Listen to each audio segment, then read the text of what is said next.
Tracy and Bernard Tourneur are fighting for the freedom to homeschool in France. Many of you listened to their interview that I did with them several months ago, and there have been some astonishing developments since that case happened.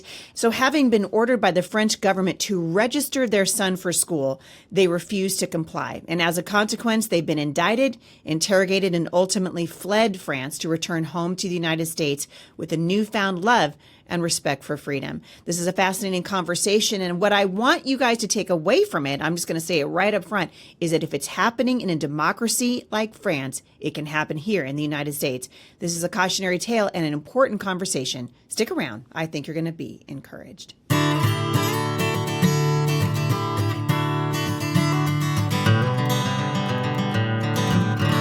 So, Tracy, welcome back to the show. I wish that we had had a better outcome, but I would love to take my audience back to, there are lots of new people listening to the show. Some people who have never met you before, didn't hear your story the last time you guys were here, but you have been on quite a journey trying to secure the right to homeschool your son, even though you are an American-born citizen living there. So take us back to sort of the beginning, like when did the trouble start? And then we'll sort of get to where we are today. Okay, well, thank you for having me, Heidi. I'm always so excited to speak with you, and you're always so very encouraging for our family. So thank you so much. You're very welcome. So our particular story with our fight to homeschool, our freedom for homeschooling in France really began for us personally, July 7th of 2023, when we were denied the authorization to homeschool by the state of France. Now, up until 2020, the French had the right to homeschool. The only obligation was to notify your district of your intent to homeschool, and then you had to comply to 1 to 2 inspections per year. In 2020, President Macron, he announced that he wanted to do away with homeschooling entirely, except for medical reasons. That was his initial announcement that went through Congress, and eventually we came out with 4 reasons that families would be authorized to homeschool. Those 4 reasons are: first, being a medical reason; second, that people live too far from a school; third, that the child is involved in national level sports or arts; and then the 4th was called, they have a specific situation. So it was just a very open blanket statement they put in. This is the statement they used to appease anyone who was crying that this was an infringement on our rights. They said, no, it's not an infringement on any rights. You have this 4th criteria. Just state to us the specific situation of your child. And you also have to provide a school project that accommodates that specific situation of your child. They made it all sound very simple. Well, it hasn't turned out to be simple at all. Furthermore, why was this law even put into place? It initially the law was titled Law to Combat Separatism. This is like the Patriot Act here in the United States, right? So we have an attack by a foreign country, terrorism, and then they take that, the terrorism, and then they infringe upon the freedoms of the American people under the guise of protecting them. Absolutely, 100%. That law later changed to reinforcement of the Republican principles. And so what was very special about our family case was that this is supposed to be a law to counter against separatism, to reinforce the principles of the Republic. And my husband, Bernard, who is a French citizen, I didn't go back that far to state that I am American. We have been living in France for 13 years. My husband is French, and he served in the French army for 28 years. So he loves his country.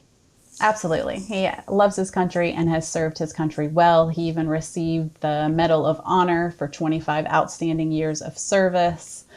all these things. So when this law went into place, we never thought it would impact us. As devastating as the law was, we still were quite naive and thought, well, that's a terrible thing, but it's not going to impact us. Right. Well, and honestly, I mean, this is a really good case in point for people here, in the United States. We have quite a lot of listeners now in the UK, but I think it's worth noting that when we see an injustice somewhere else, we better not just sit back and be quiet and think, well, that'll never happen to me, or that's okay for over there. Because one thing that you said at the beginning of our interview today was that the stipulation in France already was that you would have you said 2 visits a year? Right. So did they come to your house? Yes, they would either come to your house, or you would be requested to come to the local school, the local public school in your area. And what were those visits like? I mean, what did they want when they came to see you? They were harsh. I mean, they were full on tested the kids much more significantly than I think any child is actually tested in public school. I would almost guarantee that. And also, I mean, not knowing anything about what those visits were like, to me, that's already an infringement. So you're basically, instead of innocent until proven guilty, you're guilty until proven innocent, which is backward from what we know a free society would thrive under. Exactly. And furthermore, they put this law into place, said we need to do away with all homeschooling because we need to be able to identify these separatist families. But they already had the means to. By having these 2 inspections a year, they were already, any law-abiding citizen was already obligated to notify the administration and to allow them to come into their home and inspect them. This is not making me want to move to France. No, I wouldn't suggest it. Wow. Yeah, so it was already a difficult, challenging situation. And then they, have gone to, basically, they're just trying to entirely rid of homeschooling, period, in France. What we see is that gradually, incrementally, step by step, they have made the requirements on homeschooling so challenging and so discouraging that that's what's happening. The families are too discouraged. They don't want to go through the difficulty that it requires to homeschool. Which is the point, right? I mean, Exactly. that's what they're trying to do. They're trying to disenfranchise the parent and discourage them to the point where they just go, well, this isn't, I'm not the same thing, but I'm trying to change my insurance company right now. Can I tell you, there's a reason that people do not change insurance companies. It is a nightmare. It's a nightmare. I'd rather pay $120 more a month than do all the work that it's taking me to do just to switch insurance companies. And here you're talking about a fundamental right of a parent to direct the upbringing of their child. And the state of France is making it very difficult. And they were doing this before you started actually coming under their microscope. Right.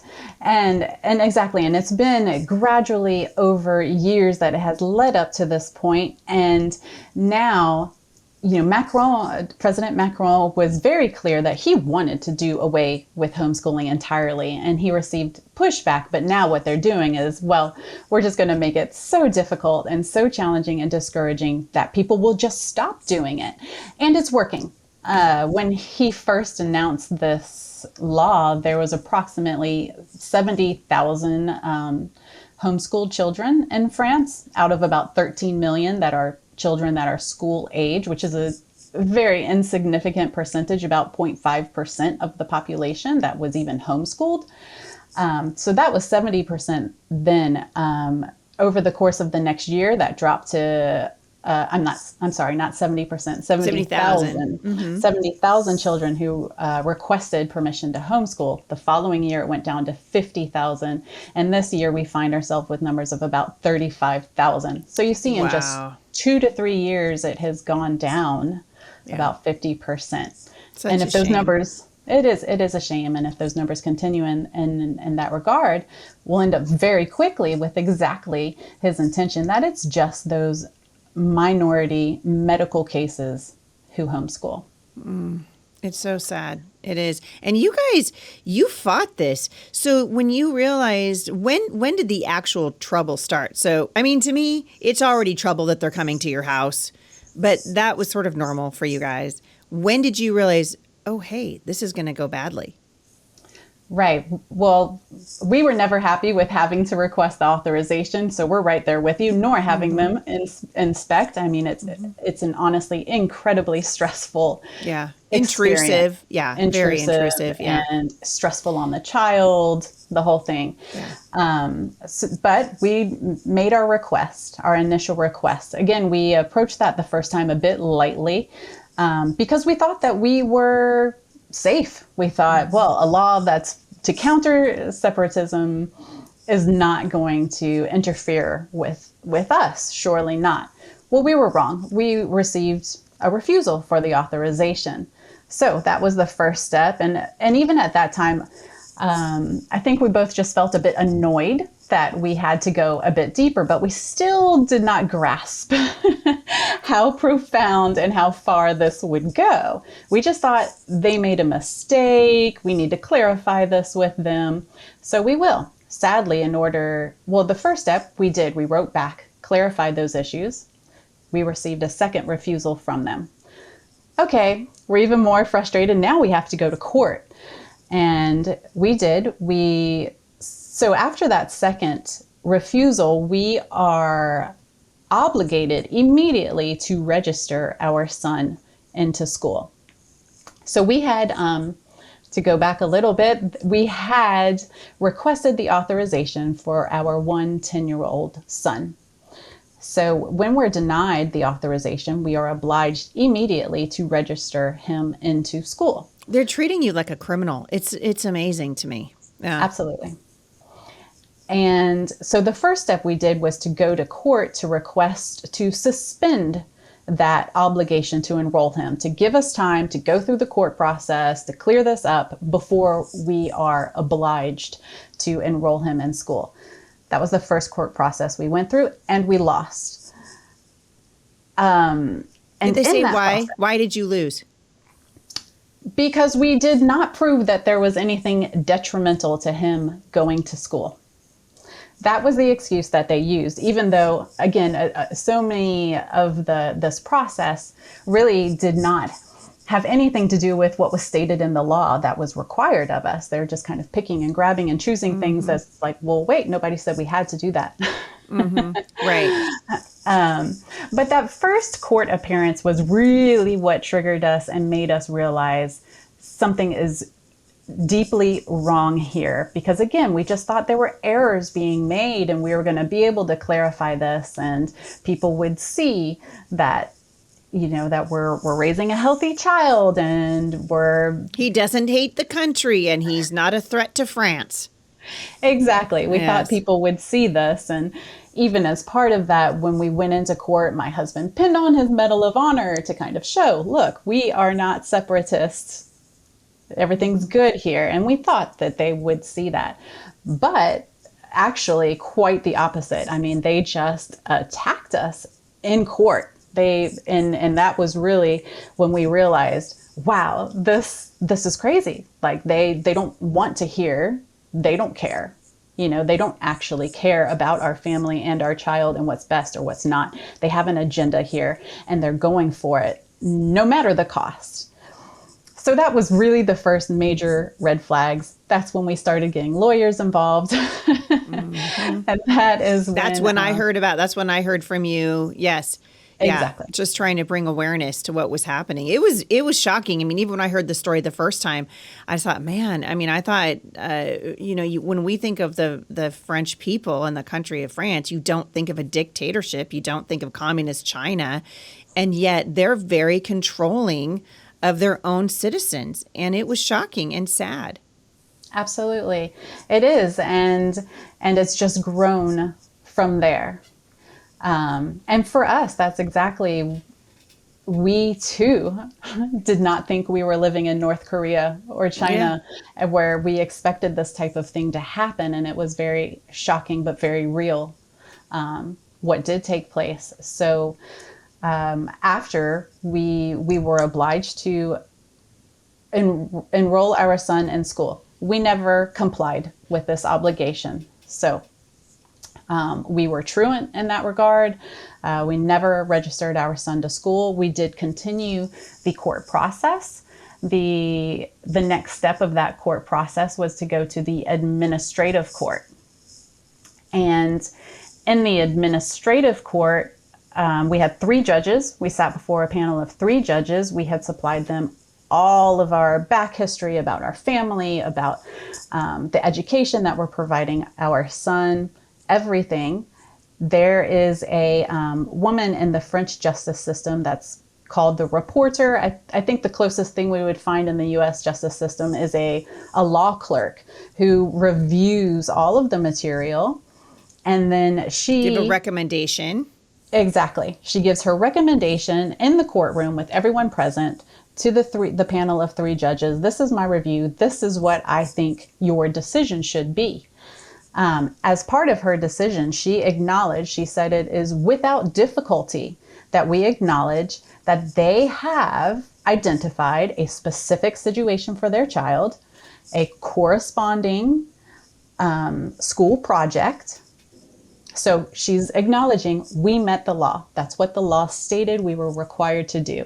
And she says it's without difficulty that we see that they did this. And then she stated, however, it's my intuition that the child is not socialized. Oh, stop. Okay. I'm not, I mean, I just canceled my vacation trip to France. I'm not going. I will not be contributing to the economy of France. That is horrific. It's horrific. Absolutely. Yeah. Horrific. And in the end, so we were kind of on pins and needles we didn't receive that decision for a month. They didn't give us the decision in court.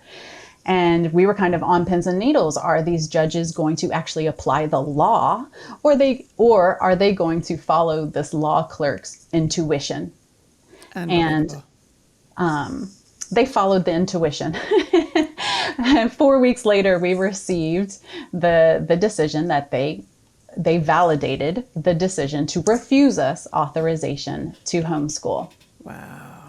And I think I was just recently listening to your podcast where you were speaking with a judge and talking about the importance of this. And it's another cautionary tale to the U.S. of how important it is to be able to vote for your judges and that they are not just assigned.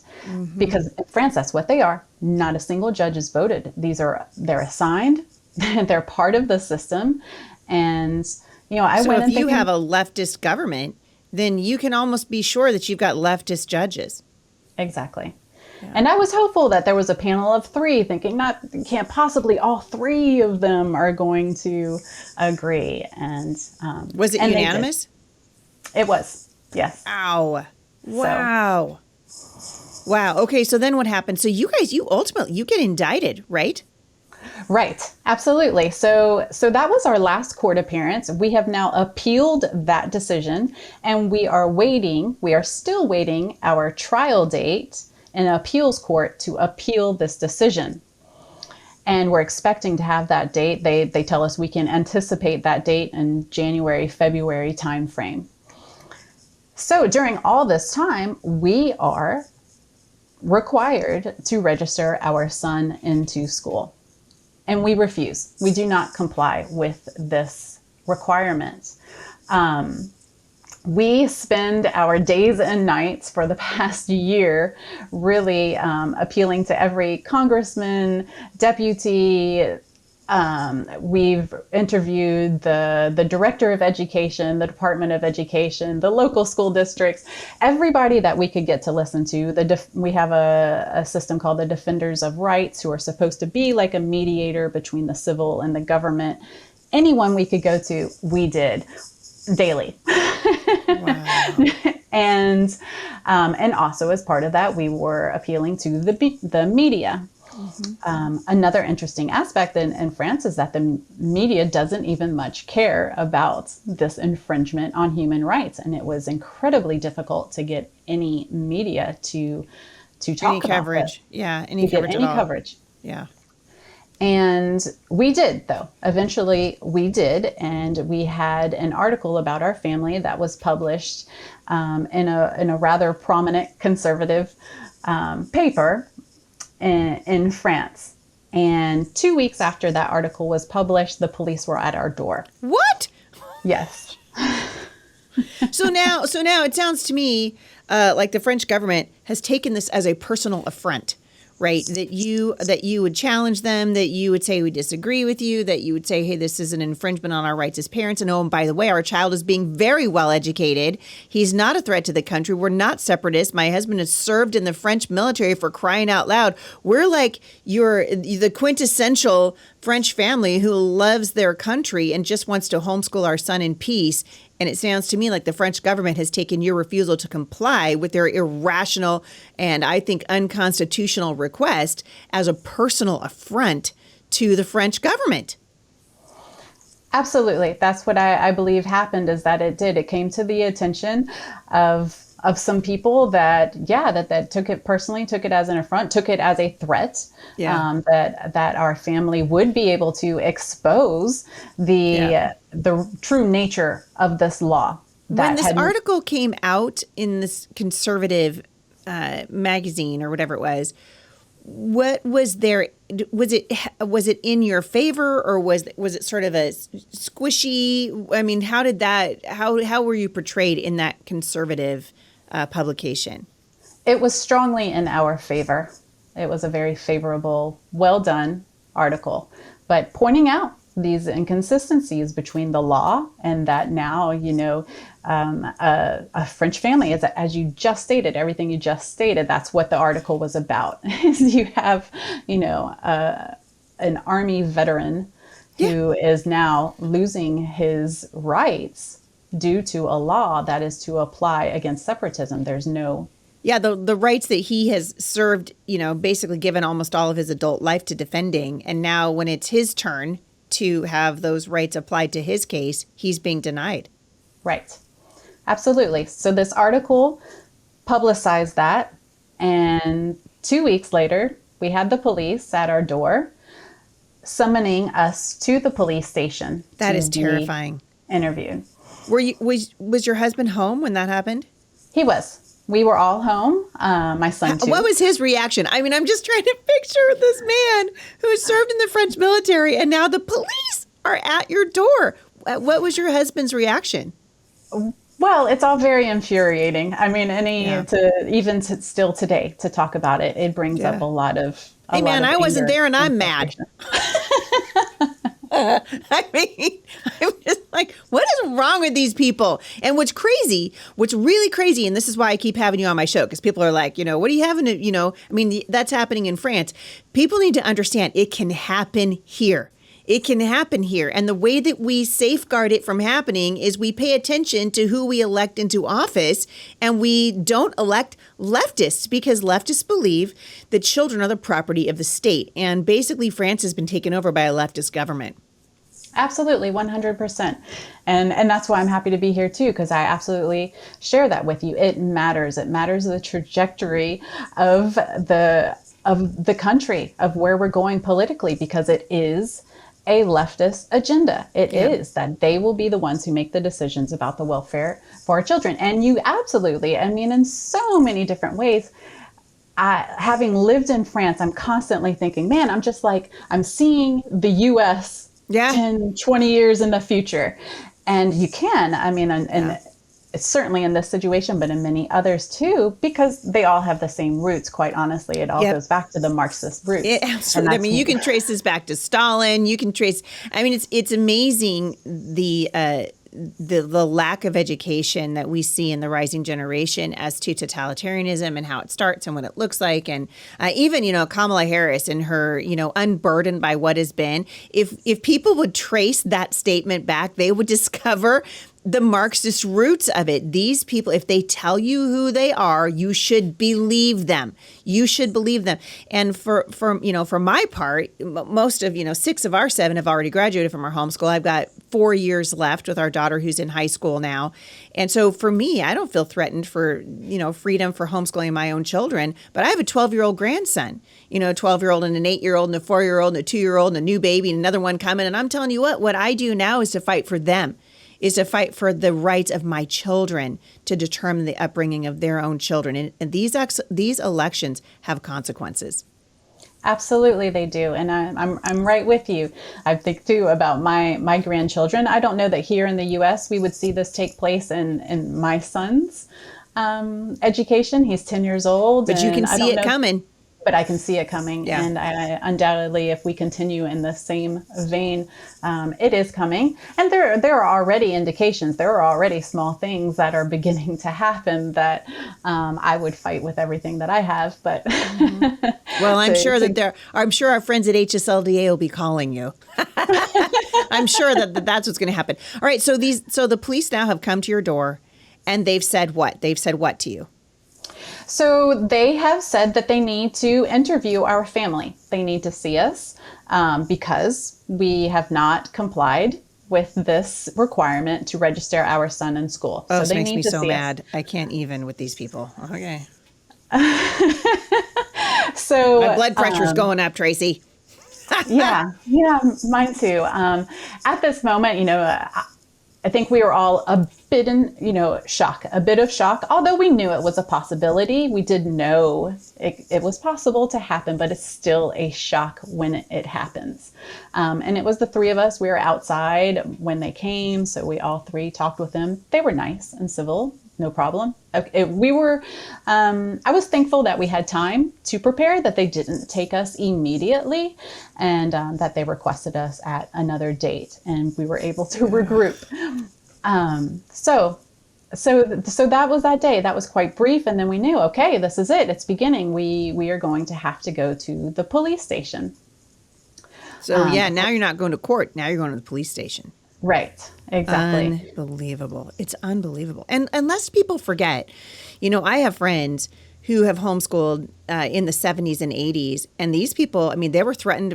I've had Zan Tyler on my show many times. She was threatened with jail. People need to remember it wasn't all that long ago here in the United States where our homeschool freedoms were really on the line. And there were a lot of people in government then that didn't approve of homeschooling. And thank God for people like Mike Ferris and Mike Smith, who really helped to bring homeschool freedom to all 50 states in the United States. But now we are seeing a resurgence here, and the knives are out for homeschooling. And I think it's because the people who are in authority in so many places in the country recognize the power of education. It's not neutral. It's never been neutral. It's not neutral in the public schools, and it's not neutral at home. And we should stop pretending that it is, right? The issue is not whether or not education is neutral. The issue is who has jurisdiction.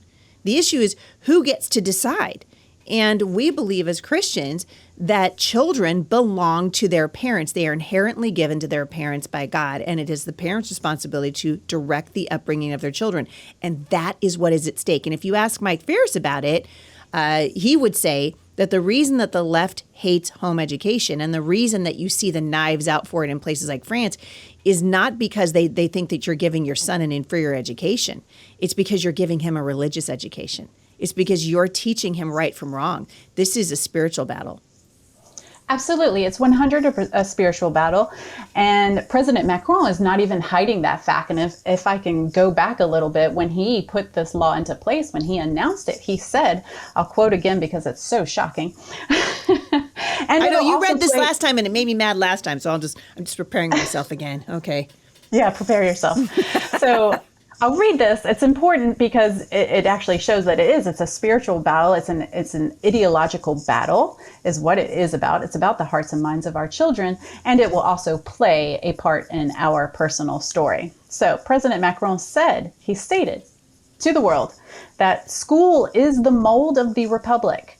This is what ensures that we protect our children completely from any religious sign, from religion. It is truly the heart of the space of secularism, It is this place where we train consciousness so that children become free citizens, able to choose their lives.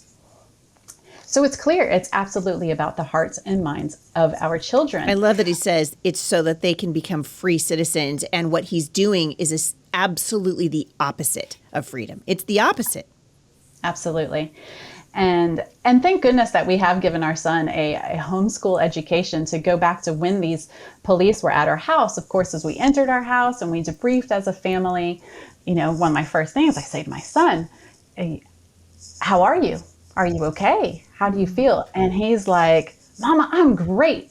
I'm ready to be a martyr for freedom. Well, I mean, I just had the privilege of meeting your little guy, and he's very articulate, and just a sweet kid. I thought when you're reading that quote to me from President Macron, I couldn't help but look up another quote from a guy named Orestes Brownson. And in the early 1800s, long before the horrific communist slaughters and genocides of the 20th century, this guy, Orestes Brownson, was influenced by a guy named Robert Owen. And this is what Orestes Brownson, this is the guy who, by the way, was instrumental in the United States in creating the Massachusetts Department of Education, which ultimately created the Federal Department of Education, which I am going to work with everything that's in me to abolish because A, it's not constitutional, and B, it's just stupid, right? Amen. But this is what he said. So listen to this and tell me if you can't hear echoes of the beautiful president of France. He said the plan talking about making education, a public education, mandatory. The plan was not to make open attacks on religion, although we might belabor the clergy and bring them into contempt where we could, but rather to establish a system of state, national schools, from which all religion was to be excluded, in which nothing was to be taught but such knowledge as is verifiable by the senses, and to which all parents were compelled to send their children. And the guy that influenced him, Robert Owen, said to train and educate the rising generation will at all times be the first object of society to which every other will be subordinate. They believed that children were the property of the state. And that is what you are seeing rear its ugly head in the United States. And that is what you're up against in France. Absolutely. It's what we're up against. And it continues to grow. And when President Macron introduced this, it's exactly the same idea as you just read. And then later, we had an additional decision on December 13th,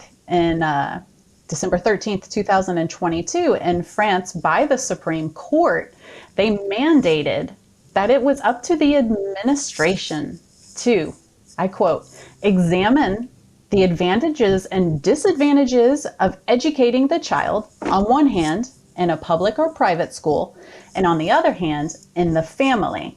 And at the end of this examination, it is up to the administration to determine the method of instruction most in accordance with the child's best interest. So here's the thing. You're back to the question of jurisdiction. So they say, okay, we're concerned about the child's best interest, but it actually matters who determines what is best for the child. And what the state is saying is the state gets to determine what is best for the child, not the parent. They believe that children are the property of the state. And that's the truth. People don't like to hear it. They think, oh, that's hyperbole. It is not hyperbole. It's not hyperbole. And it's why we must be vigilant here in the United States to guard our freedom. Absolutely. And it's not hyperbole. It's black and white. They are stating it. They are not even hiding it. That is the goal.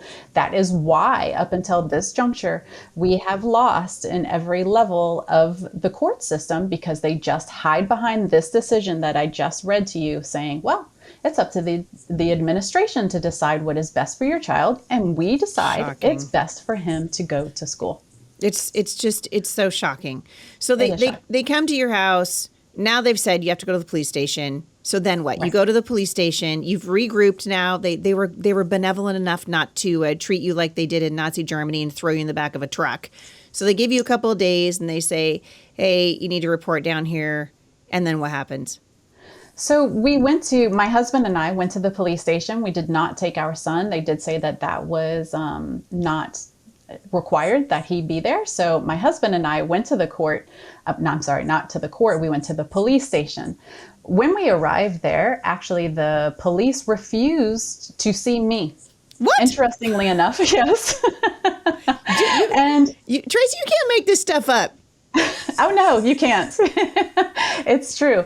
And we still don't know exactly why. Is it because I'm American?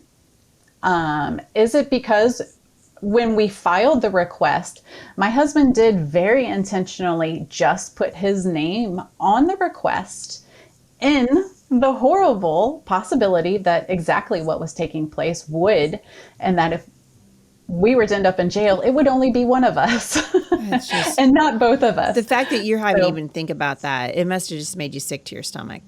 Absolutely. It's been a really challenging time. And you're exactly right. It perpetrates everything that you're doing, all of your actions. You're having to think them through of what are the possibilities here. And dude, we were like that in Rona, right? You step out your front door and, you got somebody yelling at you about putting a mask on and stand on the dot and 6 feet apart and get a shot and the whole thing. And you realize it doesn't take much to lose your autonomy as a human being in any given culture. Absolutely.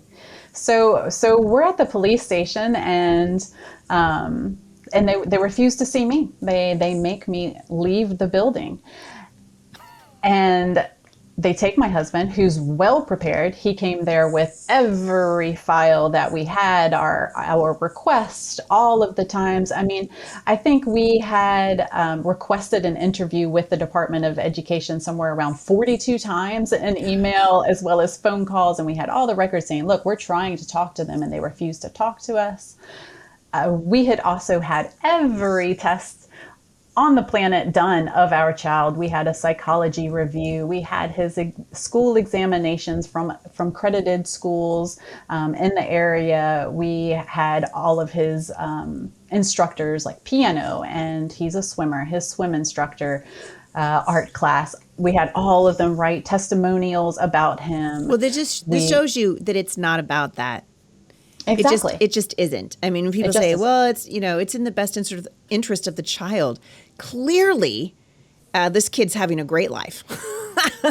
I mean, he's got parents that love him. He's got a dad who has served in the French military and a mom who's committed to giving him an extraordinary education and opening up the world to him through music and the arts and sports and every other thing. And I'm sure your son's bilingual on top of all of it. So this isn't about that. It just isn't. And people need to see the spirit behind this thing, because it is the spirit of the age, I think. Absolutely. And yes, you're right. He is bilingual, and we had those too. We had an English test, and we had a French test. We had everything, every test from every expert in their field. So my husband, during this time, he was questioned for 3 hours. Of which time I was sitting in the parking lot, I'll admit, in a kind of funny, I hope we can find the humor in it, but not my best wife moment. But actually, when they asked me to leave, I was so nervous being there at the police station. And then when they asked me to leave, I was kind of thankful, to be quite honest. And well, I mean, your husband's a military guy. I mean, he can handle it. Right. Exactly. You were just like, you know what? You got this. And these are your people, by the way. I'm going to be sitting in the car. Exactly. And I literally patted my husband on the back and said, have fun. Oh, my word. And exited the building. Oh, my But word. to redeem myself, once I got into the car, 2 of my very best friends called me, and the 3 of us just sat in the parking lot and prayed throughout my husband's interview. And so 3 hours later, he exited, and you will probably not believe, Heidi, but after 3 hours of telling them everything about his history, supplying him everything, all of these evidence of our son's education and well-being, all of it, it ended with taking my husband's mugshot and fingerprinting him and charging him as a criminal. Yeah. And at that point, my husband was quite shook, I will say. That was the real moment. Everything else, we've dealt with, unpleasant. We kind of knew different aspects were coming, but that one really shook my husband. I would think, at this point, he's got to be angry. He Right. also, right? I mean, at some point you have to be like, all right, this is clearly they're not interested. They've already made up their mind. I mean, they've already decided. And so all of the work that you're doing is for nothing. Keeping track of your son's academic progress, his health progress, all the things that you're doing with him for school, it's for nothing because they've already decided that they're going to make an example out of you. Absolutely. Absolutely. So that ended that incident. After we recovered a bit from that, just I'm going to one stop week, eating baguettes too. I'm just done. I'm just done. No more French fries for me. I'm done. pain au chocolat. Yeah, all no. that, wine. Oh, so sad. So sad.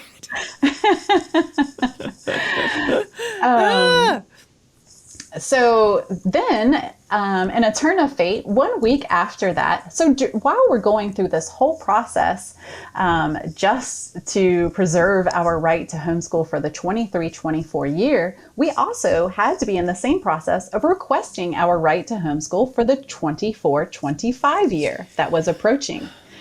So we're doing both of these simultaneously. And 1 week after my husband had his interrogation, we received approval for the 24-25 year from the Department of Education, which was a very long process in itself.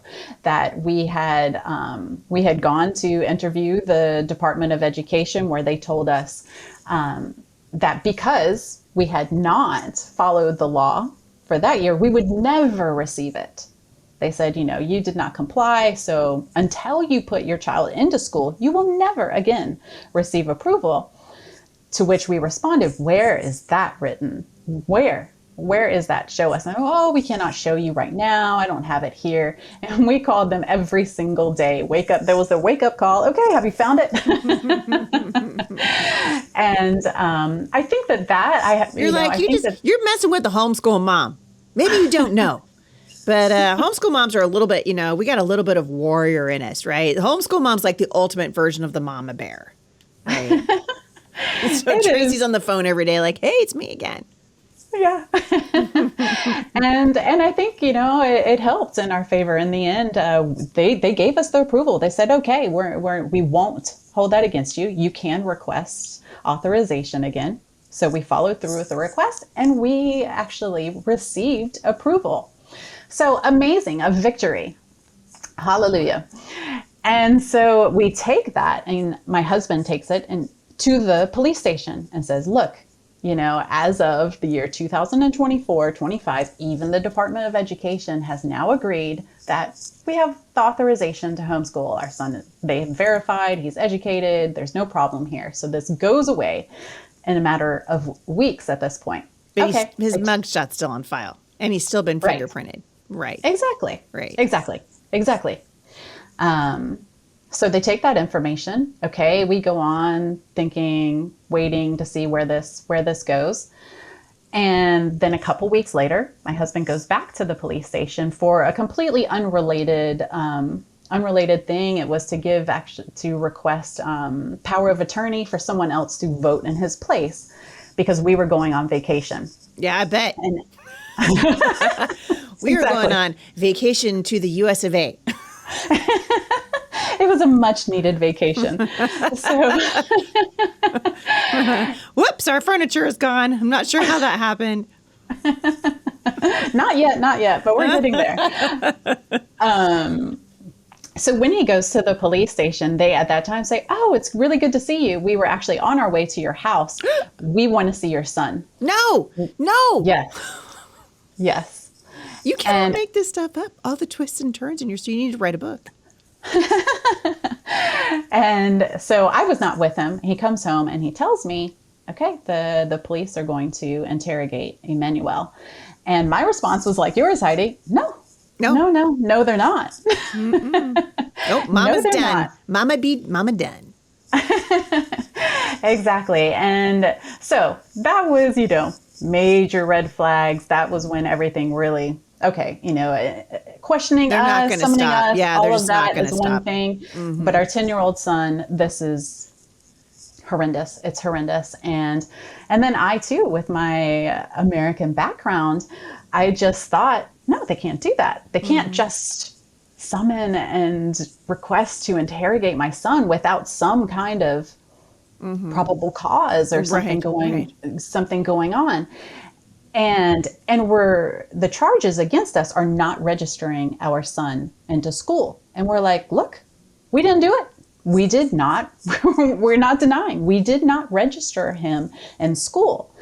And they called our son as a witness. And we're just, why does there need to be a witness? No, none of this makes any sense. Yeah. It doesn't make any sense. And so we call back the police and just trying to get more clarity at this point after, we've thought it through.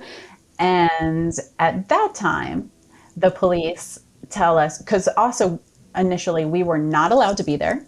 It was interrogating our son without us present. So again, for a charge for not registering him in school, why do you need to see our son without us present? This all sounds much more like you're now investigating us for child abuse or neglect or something along those 100%, lines. Yeah. Well, that is what they're doing. Yeah. And it is. Well, they're just terrorizing you because they know that you're not abusing your son. They know how much you love him and they want to hurt you. So what's the best way to do that? Interrogate your kid. Right. And I think, ultimately too, to instill fear in us, because I think this all goes back to, they want us to be quiet, that we started kind of stirring in the... Were they like those darn Americans? Surely. I'm pretty sure after the next visit to the police station, I'm pretty sure they said something like that. Yeah. Did you come in like dressed in the American flag this time? And honestly, I think that people need to understand, and I'm going to just continue to say it, your freedom is not guaranteed.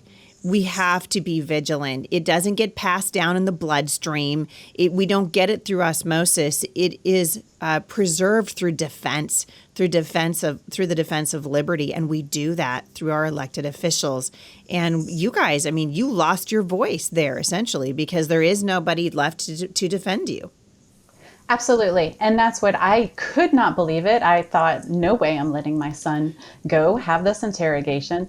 And we called 4 different lawyers because I couldn't accept it at each turn. That it's not possible, that I have no defense. I literally have no defense. They said, if you don't do it, they will come into your house and they will seize him by... At what point do you start getting plane tickets home? I really, like at this, I would think, you gave it, good for you, Tracy and Bernard. You gave it the old college try. At what point do you go, I don't want to live here anymore? Well, we were there. That was definitely it. We definitely started planning our exit at that point, and it was just a matter, do we leave before this interview? Do we leave after this interview? At what juncture do we leave? But it was clear at that point we needed an exit. Mm-hmm. And ultimately, we decided that we would take Emmanuel to the interrogation. What we decided and what happened, we took him to the interrogation, but we left the police station and we never returned home. We knew that, to be real honest, it's the district attorney who's really driving this, the local police station, the local police. I really believe they're young, local police, and they honestly didn't really understand what they were doing. And it wasn't them driving the request or the desire to interrogate our son or any of this. It was the district attorney. So we knew there was this communication between them. We knew that when he went in for this interrogation, we would be released and there would be a moment where they reported back to the district attorney, look, this is what we received from this interview. What do you say? Do we go back? Do we go take him? Do we let it go? But we knew we had this window. So that's what we decided. We took advantage of that window and we left. We went, we stayed at a friend's house that evening to not return home, and we boarded a plane the next morning. Wow. The police did start calling us that evening. We weren't taking their phone calls. We just kind of disappeared until my son and I were out of the country. my husband, Bernard, did stay behind. He stayed in France, and then we just got out of the country. We stayed in Europe for a few weeks while we're kind of back and forth with my husband on the phone. Okay, what are we doing in the bigger scheme of things? Because it was kind of, short notice to replan your entire life and move your house and all of these things. So my husband stayed behind and took care of those logistics, and now here we are. So you've relocated. You've relocated back home, back to the United States, and I bet you've arrived home with a new appreciation for freedom. Absolutely, absolutely, and that's just, it's important to realize that these freedoms can be taken away, absolutely, and that the way that we vote matters. It's also important to appreciate the freedoms that we have, because we do in this country. We have greater freedom and liberty and security than any country in the world. And I think that it's very important to appreciate and realize that and hold on to it. Yeah, appreciate and participate. And participate. Yeah, participate. It's so important. What are your plans now? So I'm assuming you're going to continue homeschooling. Yes. And you're settling into life in South Carolina. We are, and we love it here, and the Lord is so good to us. I mean, we have settled well, and we're really thrilled to be here, taking good care of our son. To go back to his interview, we took our son to be interrogated by the police, and it was an hour-and-a-half long interrogation, full on rapid fire, deep and dirty interrogation. So, can you hear me? I can't. Okay, I lost you. I lost you for a second. So they interrogate him, and how does he do in that interview? So, God willing, Emmanuel did amazing. I mean, God was with him. We know that he has been constructing and making Emmanuel into the young man that he is for a very long time, preparing him for such a moment. He really has. And he did amazing. When we first arrived, they told us that we could not.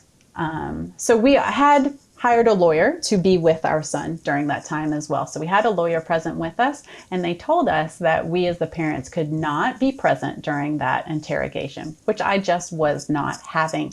And we had a 20 to 30 minute back and forth with the police,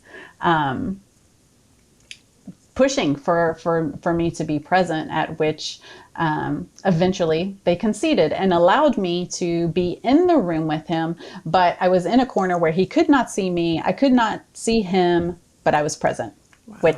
So I was able to observe what was happening. And that's what, just to say, an hour and a half of rapid fire, deep diving questions into every single little facet of his what life. Do you mean when you say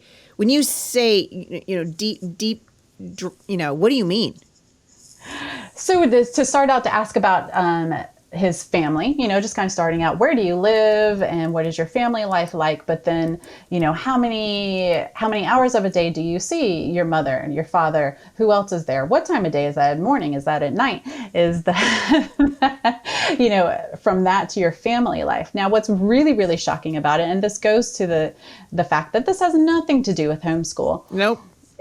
Which is what we've been saying all along. This is not about the education of your child. This is not about whether or not you're abusing him. They know that you're not abusing him. They believe that they should have authority over the life of your son, not you. Absolutely. And I think they were looking for a window. Just give us a window, an opportunity to let us step in. Let us save you from your parents is really where I think, if you listen to the conversation. So I'll share a few things that, they first just very rapid fire asking him questions, which I think for a 10-year-old, I mean, my palms were sweating because it was so, a yes or no answer was not enough. It was how long, how many, who, where, when. That is for nuts. Every response that he gave. And then we'd pause for a moment and they'd say, the first question, how do you get along with your parents? And then back, rapid fire, explain about your day. What do you study? Where do you study? Where in the house are you? And hour by hour, what do you do by hour? What time do you wake up? What's the first thing you do when you wake up? Oh, how many days a week? This is horrific. What days of the week? And then pause. Do you have anything you'd like to say? Would you like to go to school one day? And then, back. What did he say fire, when they said, would you like to go to school one day? What did he say? He said no. Fortunately, fortunately, my son loves homeschooling. He's very happy in his environment. Thank the Lord. Yeah. And so all of his responses were positive, but they asked such questions as, how do you feel later, it would be reworded. Do you feel good about being homeschooled? Would you like to go to school one day? I said that already. Do you have any problems with homeschooling? Are you going to homeschool next year? And we conclude with, are you happy? Are you happy? I bet anything. What's crazy is this is the same government that if your son would have asked for, puberty blocking medicine, would have given it to him. This is the same government that allows abortion and would murder the most innocent among us. This is the same government that would steal the rights from perfectly healthy families while they're pretending to care about the national interest. This is a spiritual attack. And parents need to recognize if it can happen in France, it can happen in the United States. Absolutely, it can. And I assure you, you don't want it to happen in America, and I don't want it either. Well, I'm going to be having Jim Mason from HSLD is coming on my show in a couple of days, and we're talking about some of the really real activity now that we're seeing starting to increase a little bit because homeschooling has grown so much in the United States. And so, the enemies of freedom are like, oh my word, well, we can't have that. I mean, forget that they've got, 95% of the education that's done in this country is still happening in our public schools. And we're still cranking out communists, every single year by the hundreds of thousands out of our public institutions. No, they don't want homeschooling because they recognize the homeschool movement is a freedom movement, is a freedom of thought movement. It is freedom of faith movement, and it teaches children to be independent thinkers. And what the state is doing is teaching children to obey. As my friend Sam Sorbo says, they're not educating kids, they're schooling them. And that's exactly what we're seeing. And I'm relieved for you. I'm sad that you're missing on those French desserts. I am sad about that. But I'm relieved for you that you have made it safely to the United States and that you can live out the remainder of your education with him in freedom. And I think you're going to become a tremendous voice for freedom. And I think God's going to use you in tremendous ways in the days to come. Is there anything that you want to leave as we wrap this up? Anything you want to leave the audience with today? Oh, yeah. I hope that the audience is listening and that they do listen to exactly what you're saying, that this can happen, and let's do everything to keep it from happening. And, the most immediate and important thing right now is voting and voting to keep that from happening. And, yeah, I think just realizing not having denial, because I have it. It's huge. It's been huge for me. And even living through it, I still deal with denial that, it couldn't have been that bad. It couldn't go that bad. But I've lived through it now. And if you ever start to think it wasn't that bad, girl, you got my name. You just call me and I'll remind you. Oh, yeah, it was that bad. Exactly. Last night preparing for this, I read through my notes from that interview because I just sat there recording what they were saying. It was a good way of keeping me not too emotional in it. And I just recorded. And it's the first time I've done that since leaving that interview and really reading back through it. I was like, oh yeah, it was that bad. It was that bad. And I'll conclude just one important thing there too. I think one of the questions was literally, specifically, what do you do on Sundays? See, that's going back to my point. I'm telling you, this is spiritual. And Mike Ferris, he called this, years and years ago, Mike Ferris is like, they don't hate you because you're choosing to educate your kids. They hate you because you're maintaining the Judeo-Christian values that our nation was founded on. And they don't want parents bringing their kids up in the nurture and admonition of the Lord. This is what is at the root of it. Absolutely. Spot on. Amazing. Well, Tracy, thank you for coming on the show. And I know there's a lot of people listening to this who I hope that the hair on their neck is standing up and people are paying attention. You guys, this is a reminder. Get out there and vote. And, Kamala Harris does not believe in parental rights. And all you got to do is listen to this woman for more than 5 seconds. When she does issue a coherent statement that's not scripted, her true colors come out. And these people are not moderates. I don't care what they say. And the roots of our education system in the United States are Marxist. And I have said this many, many, many times. If you look at John Dewey, any of the founders of our public education system, it was built on a Marxist ideology. The platform is Marxist, and the Marxist roots lead to communism. And that's exactly where we're headed in the country. And someone said to me the other day, you'll love this, Tracy. Somebody wrote into me and they were just like, you're exaggerating. No, I'm not. No, I'm not. This is exactly what's going on. I've been saying it for years and years and years here at the show. And we're just watching this sort of slow march toward totalitarianism. And you've just lived through it in the country of France.